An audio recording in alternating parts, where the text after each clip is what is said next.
ಮೈಸೂರು ದಸರಾ ಮಹೋತ್ಸವದ ಮೆರವಣಿಗೆಯಲ್ಲಿ ದಕ್ಷಿಣ ಕನ್ನಡ ಟ್ಯಾಬ್ಲೋ ಪ್ರದರ್ಶನಕ್ಕೆ ದ್ವಿತೀಯ ಪ್ರಶಸ್ತಿ ಬಂದಿದೆ. ಅಕ್ಟೋಬರ್ 2ರಂದು ನಡೆದ ದಸರಾ ಮೆರವಣಿಗೆಯಲ್ಲಿ ದಕ್ಷಿಣ ಜಿಲ್ಲೆಯ ಕಲೆ, ಸಂಸ್ಕೃತಿ, ಸಾಂಪ್ರದಾಯಿಕ ಕ್ರೀಡೆಯನ್ನು ಪ್ರತಿಬಿಂಬಿಸುವ ಟ್ಯಾಬ್ಲೋ ಪ್ರದರ್ಶನ ಮಾಡಲಾಗಿತ್ತು.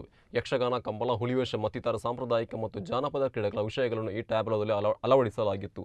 ಜಿಲ್ಲಾ ಪಂಚಾಯತ್ ಮುಖ್ಯ ಕಾರ್ಯನಿರ್ವಹಣಾಧಿಕಾರಿಯ ಮಾರ್ಗದರ್ಶನದಲ್ಲಿ ಟ್ಯಾಬ್ಲೋ ನಿರ್ಮಿಸಲಾಗಿತ್ತು.